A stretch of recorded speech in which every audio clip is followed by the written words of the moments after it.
Avant de plonger dans cette histoire incroyable, pensez à vous abonner à la chaîne et à activer la cloche. Ici, chaque récit a quelque chose à dire, et vous ne voudrez pas en manquer un seul.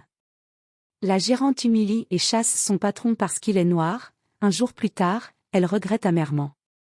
Charlotte, Caroline du Nord. Ce matin-là, la ville s'éveillait lentement sous un ciel limpide, baigné par la chaleur douce d'un été finissant. Dans le quartier cossu de Myers Park, là où les allées bordées de chênes centenaires côtoient des demeures historiques aux façades immaculées, trônait le Grand Oak Hotel, l'un des établissements les plus prestigieux de toute la Caroline du Nord. Le hall d'entrée, vaste comme une cathédrale moderne, exhalait l'élégance et le contrôle. Les sols en marbre ivoire reflétaient la lumière des vitraux colorés, projetant des touches de bleu et d'or sur les colonnes corinthiennes qui s'élevaient jusqu'au plafond sculpté à la main. Une discrète musique de piano classique flottait dans l'air, se mêlant au bruissement léger des pas feutrés des clients et du personnel. Derrière le long comptoir de la réception, Linda Thompson, gérante en chef de l'établissement, se tenait droite, figée dans une posture de perfection. La quarantaine bien entamée, elle avait les traits fins, les lèvres pincées, les cheveux soigneusement tirés en chignon, et une attitude glaciale comme le cristal des lustres suspendus au plafond. Elle portait un tailleur beige signé, impeccable, et des escarpins nudes parfaitement cirés. Elle n'avait pas besoin de parler pour imposer sa présence. Ses yeux perçants, bleu acier, balayaient le hall comme un scanner de sécurité humain. Elle observait tout, la posture des valets, le pli des rideaux, le ton des voix des réceptionnistes, mais surtout, les clients. À ses yeux, chacun devait correspondre à l'image raffinée qu'elle se faisait du bon goût, discrétion, richesse visible mais sobre, et, même si elle ne l'aurait jamais dit à voix haute, une certaine apparence sociale et raciale acceptable. À 9h27, les portes vitrées s'ouvrirent dans un léger souffle d'air frais. Un homme noir entra. Il n'était pas vêtu avec ostentation. Un costume en lin clair, bien coupé mais sans marque visible, une chemise blanche légèrement ouverte au col, des chaussures propres mais modestes. À la main, une mallette en cuir patiné. Au poignet, une montre discrète au bracelet usé. Mais il y avait quelque chose dans sa démarche, une aisance silencieuse, une maîtrise tranquille. L'homme ne cherchait pas son chemin. Il savait exactement où il allait. Ses yeux scannèrent calmement le hall. Il s'arrêta devant le comptoir.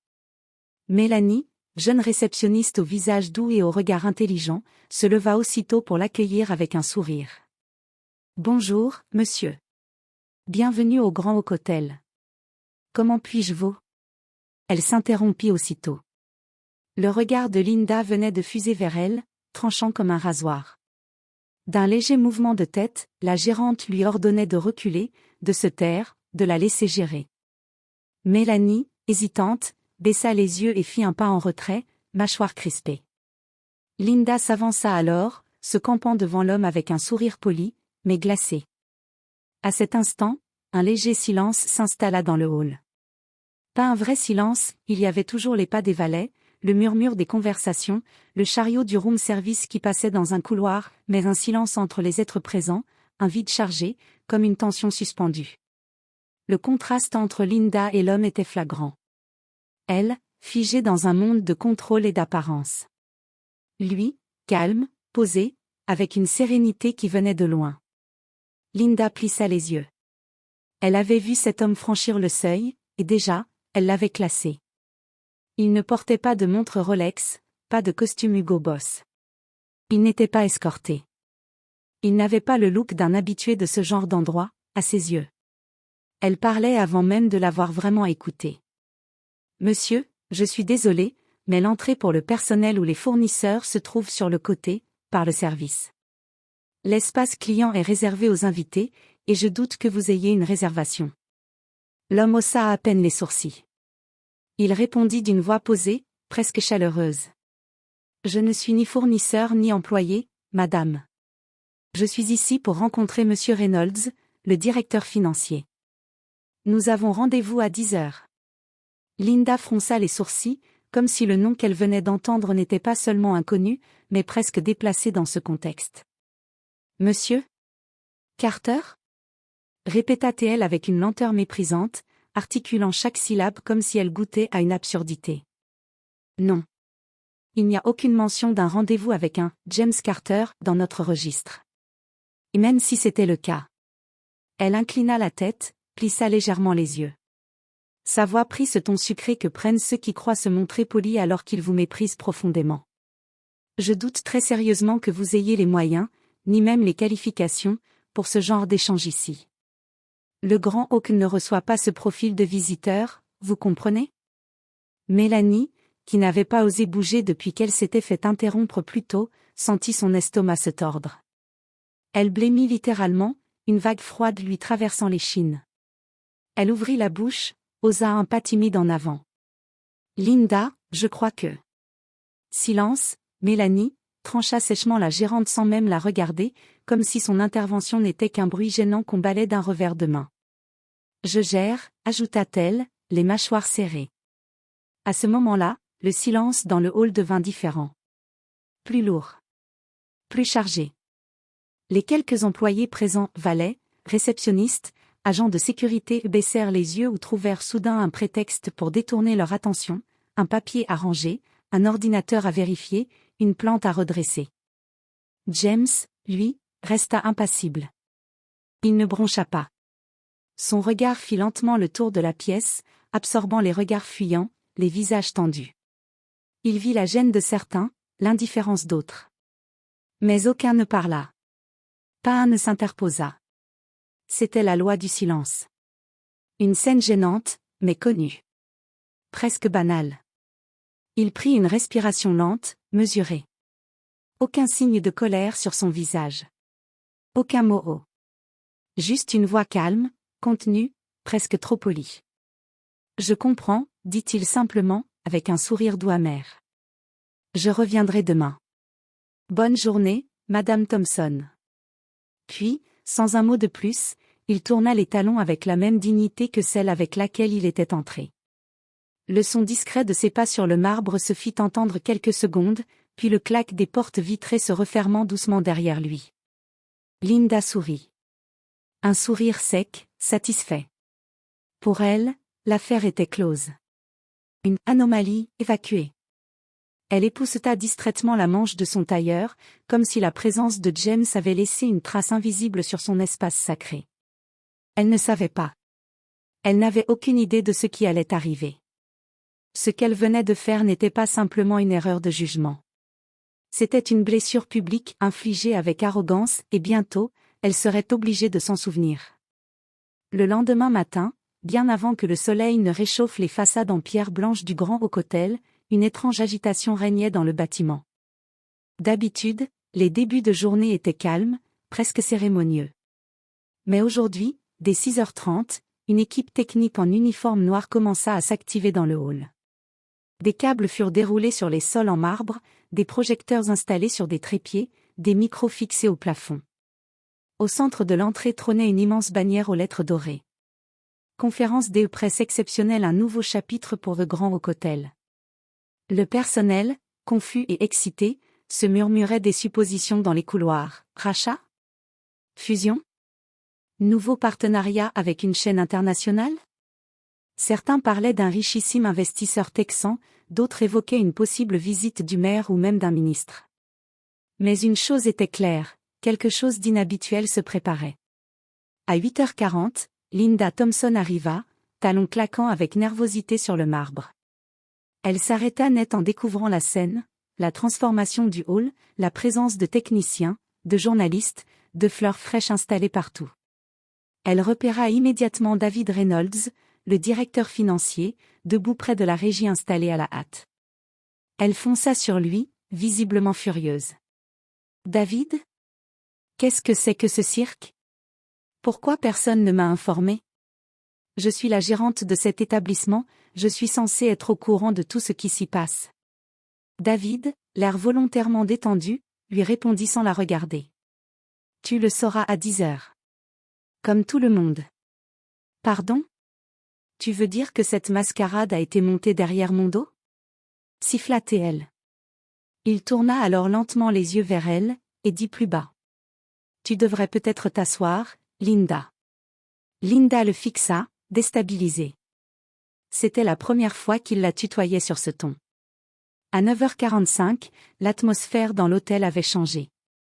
Le silence n'était plus feutré, mais tendu. Le personnel, les clients, les journalistes, tous étaient rassemblés dans le hall, formant une foule disciplinée mais nerveuse. Puis, le bruit de 3 moteurs de berline de luxe se fit entendre à l'extérieur. Les portiers ajustèrent leurs gants blancs et se positionnèrent. Les agents de sécurité vérifièrent les abords. Les portes vitrées coulissèrent dans un souffle. Et là, sous les flashs crépitants des appareils photo, descendit lentement de la première voiture un homme dont l'image fit figer l'air autour de lui. James Carter. Mais ce n'était plus l'homme discret de la veille. Il portait désormais un costume bleu nuit sur mesure, une montre en platine, et des chaussures noires vernies. Derrière lui descendaient 2 avocats, impeccables, suivis d'un assistant personnel tenant une tablette et un dossier de presse. Une équipe de journalistes accrédités les suivait à distance réglementaire. À ce moment précis, tout le hall s'immobilisa.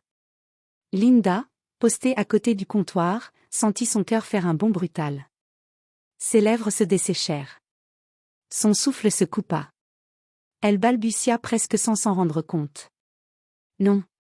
C'est impossible. Elle fit un pas en arrière. Il l'avait regardée. Pas longtemps. Un regard calme, mais implacable. Pas haineux, pas triomphant. Juste, souverain. Celui d'un homme qui n'a plus rien à prouver. Le contraste avec la veille était saisissant. Hier, elle avait vu un homme hors de sa place. Aujourd'hui, cet homme était chez lui. Les flashs continuaient de crépiter, immortalisant chaque seconde de cette scène. James Carter pénétra dans le hall du Grand Oak Hotel comme on entre dans un lieu qui nous appartient déjà. Sa présence modifia instantanément l'atmosphère. Les conversations s'éteignirent. Même les journalistes, pourtant habitués aux conférences de presse d'entreprise, gardèrent le silence un instant face à la force tranquille de cet homme. Linda resta muette. Hier, continua-t-il, j'étais pour vous un intrus. Un homme de trop dans votre univers. Quelqu'un que vous avez jugé indigne de ce lieu, avant même qu'il ait eu le temps de dire son nom. Il s'approcha d'un pas. Pas menaçant, mais implacable, comme la vérité quand elle ne peut plus être évitée. Aujourd'hui, Madame Thompson, je suis votre supérieur hiérarchique direct. Un silence abyssal envahit la pièce. Les journalistes n'en croyaient pas leurs oreilles. Certains enregistraient. D'autres écrivaient déjà les gros titres. Mélanie, debout au fond, sentit une boule se dénouer dans sa gorge. Elle baissa les yeux, submergée par un mélange de honte pour sa patronne, et d'admiration pour James. James, lui, se tourna enfin vers la salle entière, d'une voix claire et calme.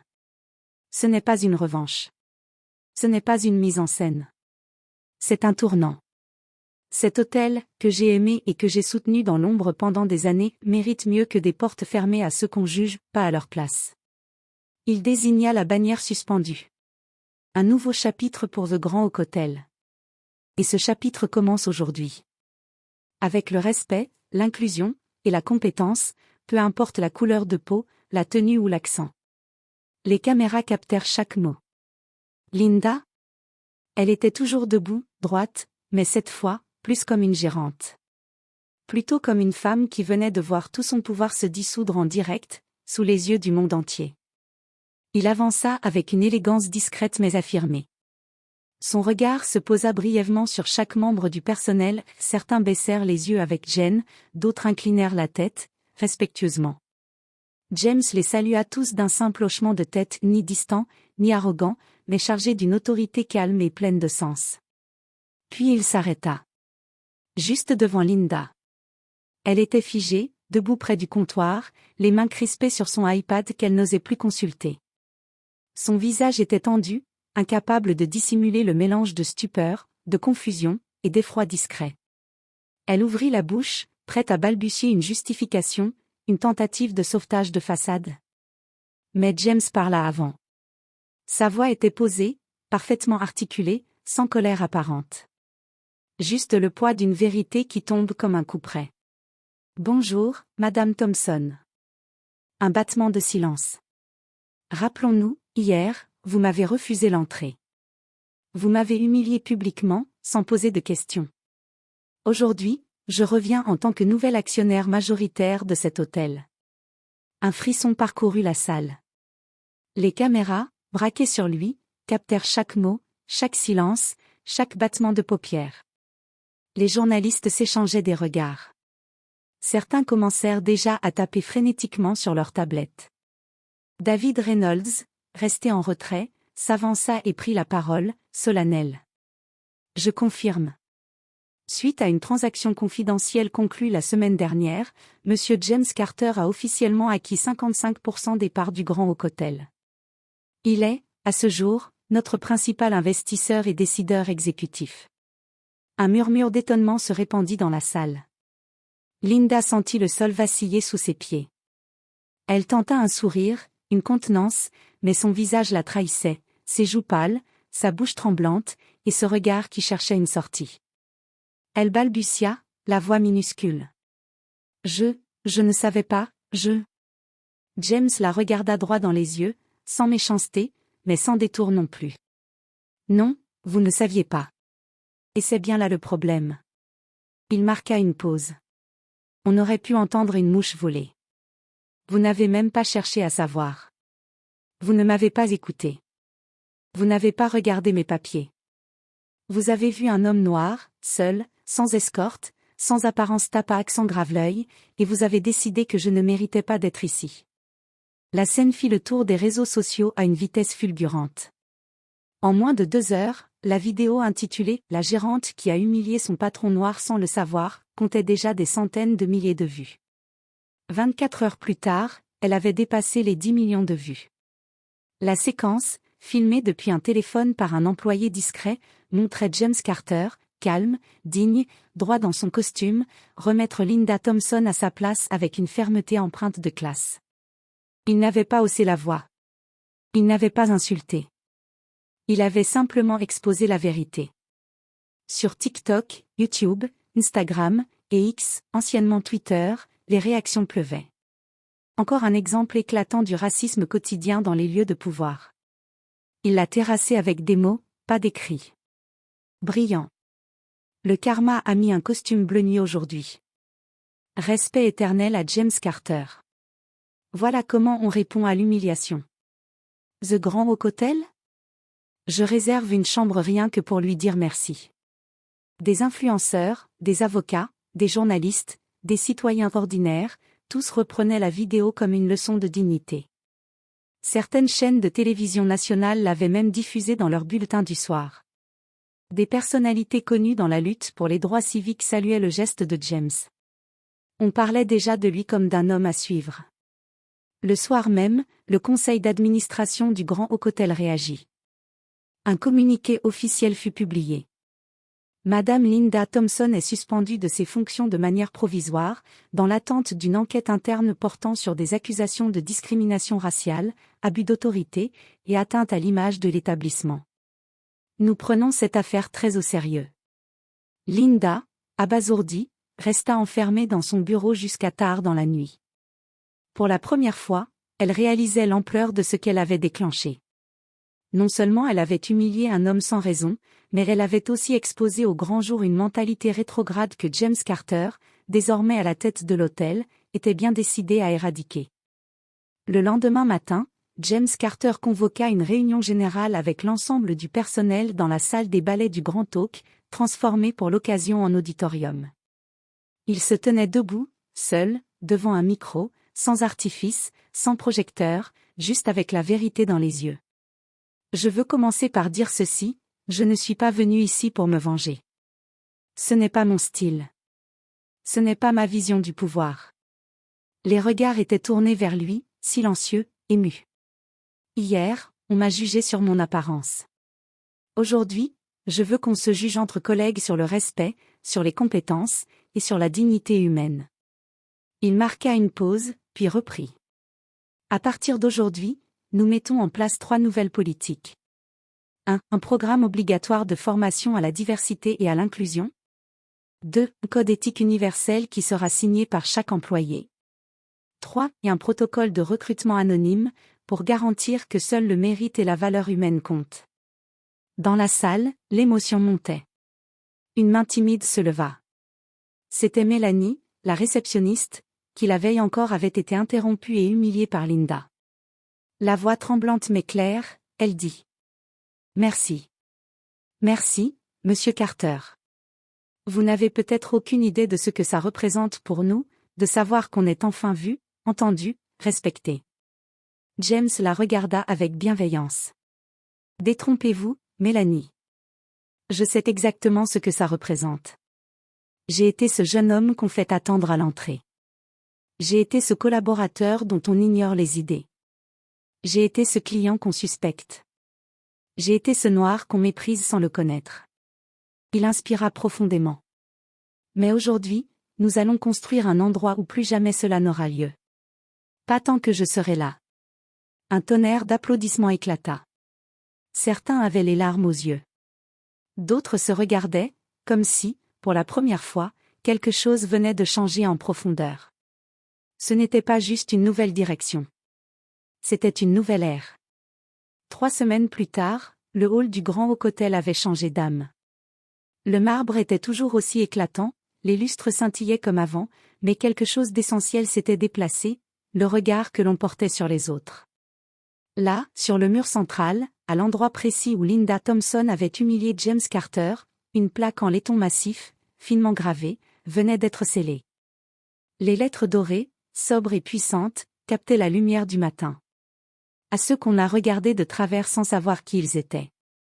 Ici, votre humanité est la seule carte d'identité que nous respectons. James Carter, propriétaire. Des employés s'étaient discrètement rassemblés autour. Certains prenaient des photos, d'autres lisaient en silence, la gorge nouée.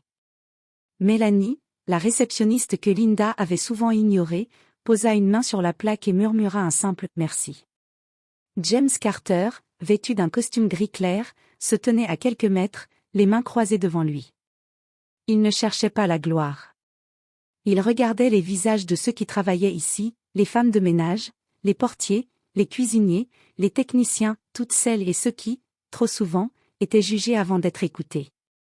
Un journaliste lui posa la question que tout le monde redoutait. Et Linda Thompson? Où est-elle aujourd'hui? James répondit, le regard posé, sans la moindre rancune. Elle a présenté des excuses publiques. Je les ai acceptées. Mais le reste appartient à sa conscience, et à ses choix. Linda, en effet, avait disparu des radars. Après une vidéo maladroite où elle implorait le pardon, elle fut remerciée par le groupe hôtelier. Aucune grande chaîne ne voulait désormais être associée à son nom. Elle devint malgré elle le symbole d'un système rigide, fondé sur les apparences, balayé en une matinée par un homme qui n'avait élevé ni la voix, ni le poing, seulement sa dignité. Et ce fut cette dignité qui transforma le Grand Hotel. Un nouveau programme interne, intitulé « Humain d'abord », fut lancé. Des ateliers sur les biais inconscients. Des formations sur l'inclusion. Un comité de respect mutuel, où même le personnel de nuit pouvait s'exprimer. Tous les badges des employés furent renouvelés, désormais sans titre hiérarchique visible. Juste le prénom. James l'expliqua ainsi. Ici, personne ne devrait avoir à prouver qu'il mérite sa place. On mérite sa place simplement en respectant celle des autres. Le Grand Hotel, qui autrefois figurait simplement dans les guides de luxe, devint aussi un modèle dans les médias internationaux, un lieu d'hospitalité et d'humanité. Et James Carter, lui, continua à diriger avec cette calme fermeté qui inspire le respect. Il n'avait pas eu besoin de se venger. Il avait préféré construire. Et c'est ce que retinrent ceux qui avaient vu la scène d'origine, ceux qui avaient commenté la vidéo virale, ceux qui se souvenaient de Linda et de sa phrase « Ce genre de client n'est pas le bienvenu ici ». Parce qu'au fond, cette plaque, silencieuse mais éternelle, répondait mieux que 1000 discours. Ici, votre humanité est la seule carte d'identité que nous respectons.